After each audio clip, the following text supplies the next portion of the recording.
A lot of guys are too focused on your face. I'm like, fuck your face. The one good news about being a man, you can have an ugly face. You can make up for that shit with other stuff. Yeah. Women, it's a little tougher. Yeah, like that's the good thing about men is like, yes, it's harder to attract, but you have more goes at it because you have more metrics that you can use to, you know, amplify any weak points you might have, but I think the strongest one is absolutely status. Yes. But, you know, obviously there's a bunch of ones, you know, physicality, height, income, all these things. But yeah, well, that's what I said. You got to go domain specific. You have to. So there's a thing. One of the most important things in evolution is FDS. So frequency dependent selection. So nature in its omnipotence, or if you're religious, you call it God, distributes. For example, there are women. There's a subset of women. I've seen them. They do not care about looks. They call themselves, you know, sapiosexual. They're very attractive. Einstein was banging chicks. Yeah. Little Einstein. I knew a dude that knew Einstein, an old guy, and he said he smells horrible. But Einstein was a sapiosexual. You start dissecting. You go E equals MC squared. But the bigger question I think you're going to is who gets the largest slice of the pie? Yeah. Nerdy dudes don't get the largest slice. Yeah. Right. They don't. But you get a slice. Yeah. So if you'll get a little slice of the pie, and in an 8 billion person world where 4 billion are women, a little slice could be all you ever need, keep you busy for life. So I think the men who get the largest maybe is the reggaeton, the musicians. It's the spiritual artists, I call it. Women is very powerful, a spiritual artist. So music is a non-materialistic, transcendent thing. So people who control that domain, whether it's art. I mean, I know a guy in New York. I used to collect his art. This fucking dude's ugly. I mean, his ratio of 10's is ridiculous because he gets women there. He's like, I want to paint your hands and shit. And they come there. And it's like, Victoria's Secret model, blah, blah, blah, blah, blah, and they're all fighting over him. If this guy worked at a car wash, I mean, he'd be a fucking involuntary incel. Yeah. Genes disappear off planet Earth. You know, if you have like a really interesting or cool skill that you can display at social gatherings, like I know, for example, Mystery, right? We spoke about him before. Yeah. Magician. Could you imagine going up in a club or whatever? And this is back before cell phones and everything else like that, you know, doing magic tricks and stuff like that. Like, girls like, oh my God. Like, you know, because it's a skill that not that many people have. Yeah, David Blaine, right? for And example. it's interesting, you know, Chris so Angel. magicians kill it too. So it's like, you know, it depends. And the other thing too, because, you know, the black pill guys like, looks are everything. Not necessarily. You know, there's a bunch of... What's that called? The black pill? Yeah, the black pill. How many fucking colors are there? I know there's red pill. They got maroon pill. Who the fuck is this? Basically, they said that it's, you know, looks are everything. And it's like, look, for a lot of women, looks matter to a degree, but you'd be amazed at how you can compensate for it if you have other attributes. It's not the end all be all. Yeah. Speaking of pieces of... Pablo, by the way, let me not to interrupt you. Pablo Picasso is 5'3". Look it up. 5'3". He had like 12 women, long-term relationships. I think 2 women hung themselves or ended up in an insane asylum when he left them. Pablo Picasso was killing the game. But I'll tell you this. I've watched Pablo Picasso. There's a YouTube video before he died. Somebody had shot on film, not obviously on YouTube. The man is a magical, don't forget charisma. Yeah. Like charisma is powerful, man. Charisma, money's powerful. I would say looks. I think there's a subset of women that you will not get without looks. So if I'm not the best looking guy in the world. It's a barrier to entry for a portion. Yeah, but leave that. Yeah, that's fuck fine. that section. That's fine. Yeah. You got to have a need. It's like in business. I don't look at every business and go, I got to own everything. Just fuck that. Let other people live in that world. By the way, I would not go after that world. Why you want to play in that world? Especially if you want a mom. You want a mom, just don't let the superficial women all fuck the same subset of dudes. Really, just leave. That's the A player Tinder dude. There's a guy who's the most matched Tinder guy in the world. And I texted him, and he follows me on Insta. He's an English guy.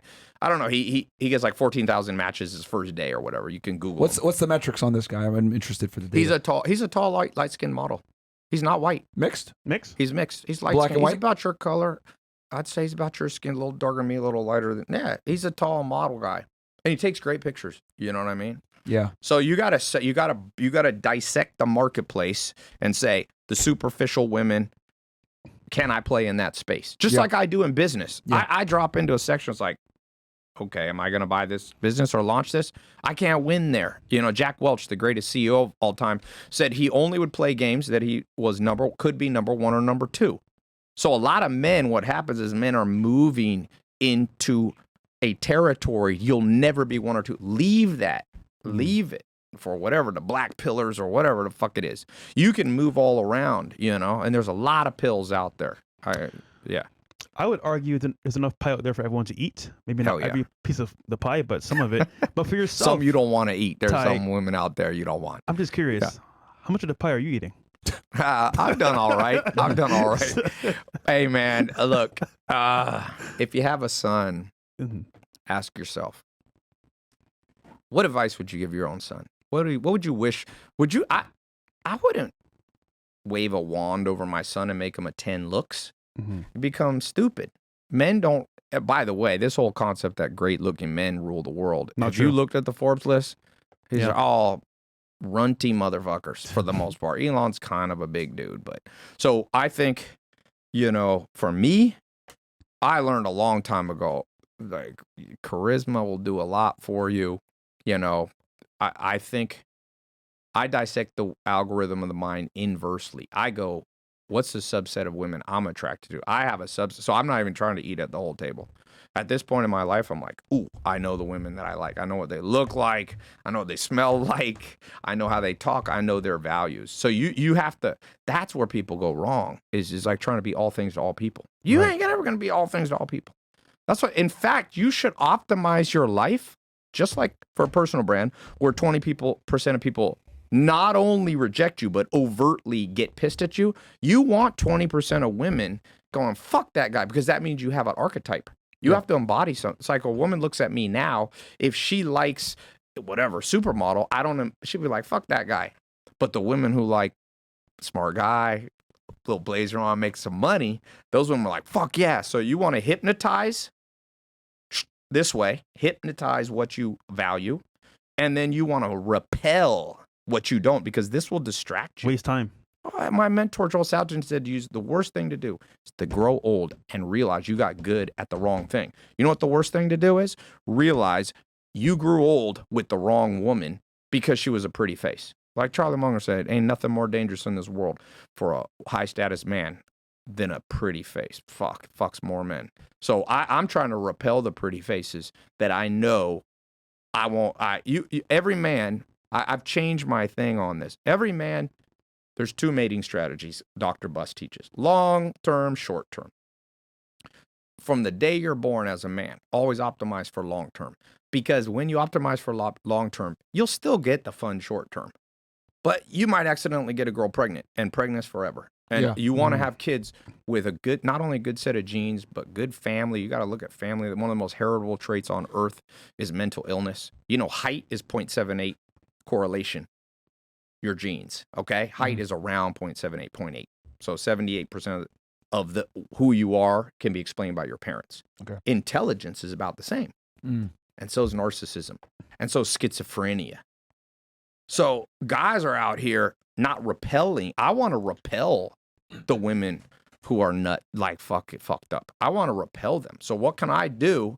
Because that beautiful face, that's crazy. I've seen it almost take down every top man that starts getting that status. You start vacuum cleaning up all the beautiful women. Dude, 1 out of 20 women is not only fucked up, but deadly. Yeah. Deadly. I mean, look at the Me Too situation going on right now. I mean, look at how many guys that we know that are getting, accused years after the fact because they might have some political views that people might not like, or they have some, they might be exposing a certain pandemic that occurred a couple of years ago. Like, it's wild, man. It's like being weaponized now to go after certain guys. I mean, look at what's going on with Russell Brand. Look at what's going on with Andrew and Tristan. Let's go on with Trump. Yeah. And it just so happens that all these guys have some conservative mindsets on certain topics, and they might be anti-establishment. It's like, oh, you go send in the girls. Okay, yeah, me too. Boom.